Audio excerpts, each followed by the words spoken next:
My name is Germana Ravanelli. I am a certified clinical hypnotherapist, a mind-body healer, a personal trainer, a nutritional therapist.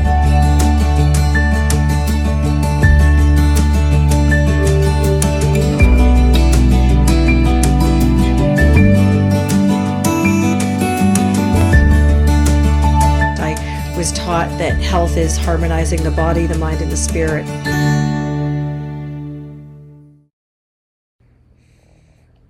Hi, thank you for opening up this video. Welcome to my channel. If you're new, I hope you enjoy it. If you've been before and you're coming back, thank you for coming back. Today's video is going to be about how do we improve our mental health.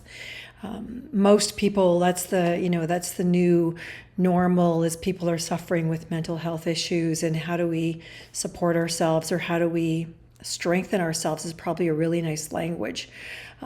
What I've learned in my little stint here on planet Earth is that whatever we focus on and whatever we invest in and whatever we repeat to ourselves with emotion and repetition, we actually create. So that's a form of self-hypnosis. The subconscious mind itself is programmed through repetition and emotion. And a lot of what we actually do today, we've been doing for decades inside of our mind. And then how do we change it? How do we become our own hero? How do we heal our relationship with fear and darkness and negativity? Because what I've learned is most of us are swimming in it. It's coming at us from all different angles. The world that we live in is toxic, it's dark, and we don't have to be toxic and dark, and yet what happens is we're exposed to it. It's like swimming in dirty water. It's everywhere, and it gets on us. And then how do we create little practices or rituals so we can kind of find our center back and find our true authentic power, which is what my intention is in helping people with these videos. One of the things that I really feel is critical, and my teacher said this to me years and years ago when I was a resident hypnotherapist, where he was my teacher and my guide, and I was very young. My son was about 18 months old, and I was so lucky to have this man as my teacher. And he said to me, you know, if you really want to help people, you must do your own inner work every day. And I went, well, what does that mean? And he goes, well, you need a practice every day, every morning. You know, before you start your day, you commit 10 to 15 minutes just to you, and you light a candle to remind yourself that you're one with the light. And then you either do, a meditation, or you do some kind of a yogic practice, or you do some reprogramming work to access the subconscious mind. The subconscious mind is the part of us that's responsible for 97% of our outcomes in our life, are directly related to what we believe and what we talk about and what we focus on. So if I'm someone who came from a really supported family, and I was taught that I matter and that I'm wanted, I'm going to have a whole different internal song than somebody who had the polar opposite. And the person that had the polar opposite, I am that person, would then be required to do a lot of different work to be themselves instead of what they were programmed to be.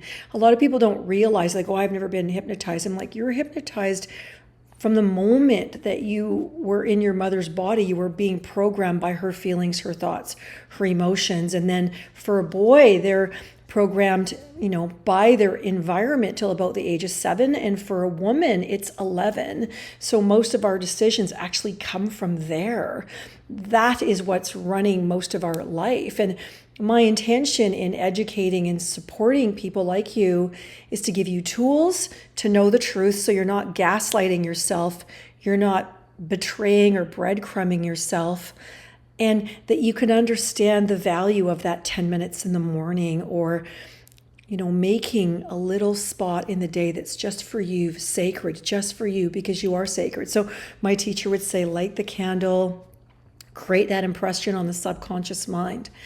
And then he gave me a number of different practices that I did. And so I really believe that his support for me, which I am now sharing with people that want it, helped me to learn how to believe that I was worth loving, which is wow, right? I remember years later, I had been quite successful based on where I came from. And I said, how can I ever thank you? Like, how can I ever repay you? This is an unrepayable debt. And he looked at me and he says, just love yourself. And I was like, whoa, that's pretty big.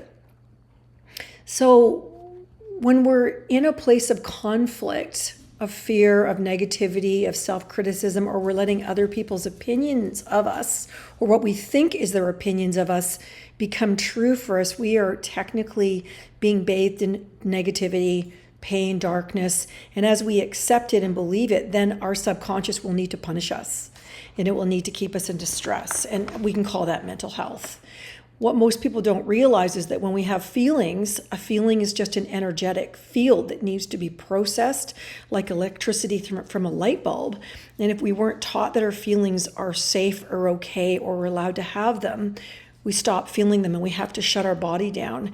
And that creates mental health. That also creates illness, because how do you avoid the anger? How do you avoid the anxiety? How do you avoid the fear?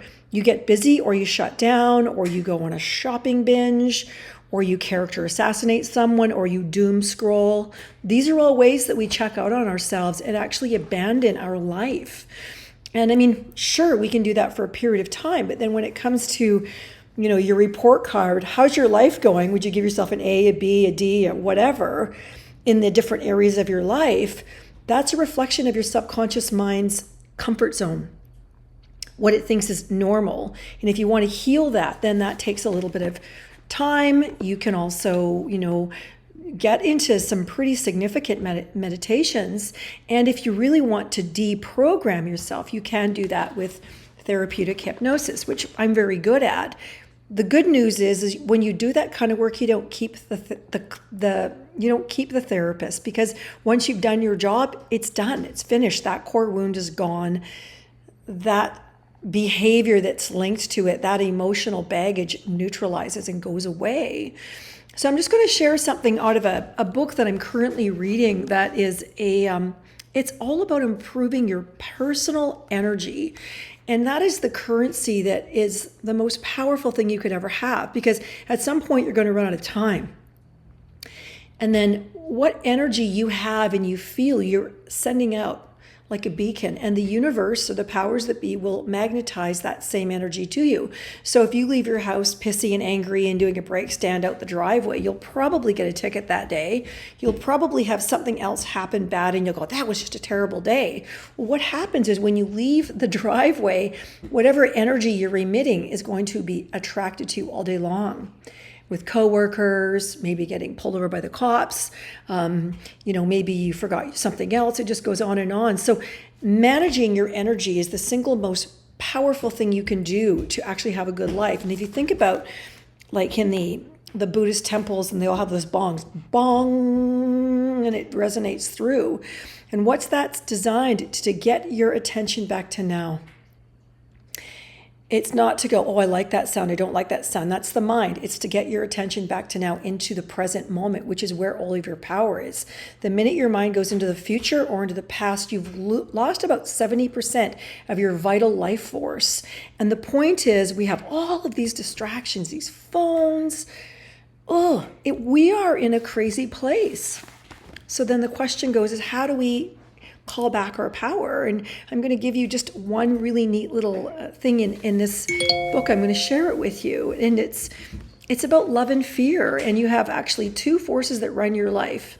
Love, which is compassion, joy, acceptance, being okay, being in the flow, and fear, which is criticism, guilt, shame, anger, hostility, all of that. And because we're human in this planet here, you're going to have both of them. You might have fear run your life a lot more than you realize. And this morning when I read this, I was like, I have way more fear running some of my patterns than I want to admit. And I know I'm not alone. And I've been working on myself for decades. So I'm just going to read this to you. Fear or love? Take some time to think again about some of the life-defining experience you have had. But this time, try to examine where you were coming from emotionally. See if you can find one life defining experience. Just give yourself a 30-second pause.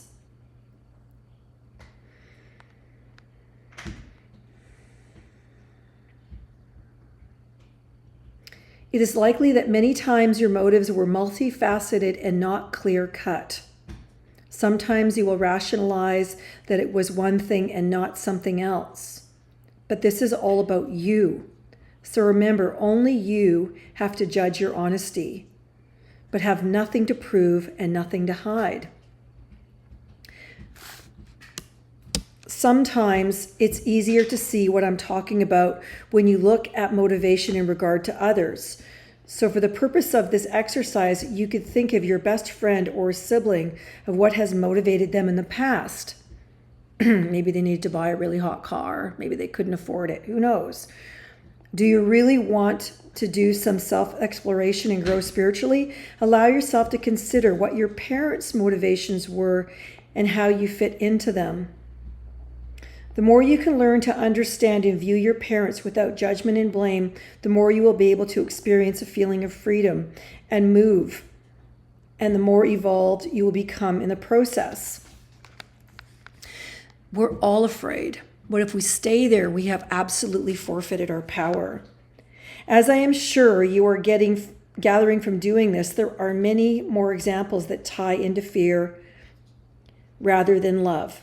You will begin by thinking it's a love motivation, but in your honest assessment with yourself, and you make sure that your inner monster, which is the part of us that sabotages our programming, make sure the inner monster is in check. You will begin to see that love may start off being the motivator, but fear grabs the attention and finishes the race. So as an example, most of the behavior that I have done in my life has been wanting to help people feel better, to help them suffer less. And my selfishness around that was always around, if they feel better, then I can be safe. So some of it was based in love, and some of it was based in fear. That's an example. Another thing is, do you give yourself permission to make yourself nice food? Like, make yourself a nice meal. Do you give yourself permission to sit down and eat it slowly? And what would happen if one of those meals every day you lit a candle to remind yourself that you matter and that you're sacred and this food is fueling your body, which is your vehicle? And so another thing to really ask yourself with regards to emotional health, what's the feeling that I'm having in my body? Is it sadness? Is it hurt? Is it anxiety? What if you just had compassion for yourself and said, yeah, you've got some of these feelings and I'm just here for you. What that does is it neutralizes it and it lets it leave your system instead of you trying to do something to overthink it, come up with a story, blame somebody else for your feelings, which has been fabricated by your subconscious mind, which is your programming. All of our behaviors are linked to how our subconscious mind has decided to protect us. So it's actually trying to help us. And most of those behaviors got installed when we were munchkins. And then when we get older, those programs are still running. So we haven't updated them. One way to update them is to do regular deliberate hypnosis, regular deliberate meditation. Meditation is passive. Hypnosis offers a way for the subconscious to remove the obstacle and then add a new message or a new opportunity, a vehicle that says, if I let go of this anger and this pain, what would I like to put in its place? And the subconscious will absorb that as a symbol. Very powerful. I did so much therapy for so many years, and I'm not saying therapy is ineffective. It has a path. It has a means. Most people still have the emotions. They still have the nervous tics. They still have the anxiety, but they've learned how to manage it well, which to me is kind of, I don't really like that very much. And I'm not saying that all people get fixed from hypnosis or hypnotherapy. It can be very effective if you find a good practitioner, but you are your hypnotist. Whatever you say to yourself day in and day out, you are telling yourself over and over and over again. And that in itself is something that you can correct. You can go, I'm saying this. I wonder if I could stop. I wonder if I could bring in something that would allow me to feel calm. One of the symbols that I love is something that allows the person to be present. And so whatever that is for you, it might be the image of a sun just shining down, and all of a sudden your mind isn't racing. And you let the rays of the sun fill your body, and you let the rays of the sun be symbolic of love. Wow, that's powerful. That's a wonderful interrupt. And it's not going to fix the root cause, the core issue, but it's giving you a new way of rewriting your script. So I'm hoping that something here inspires you to recognize that you do have power. You have the ability to give yourself the life that you want and not make it about what other people are doing or what other people are not doing.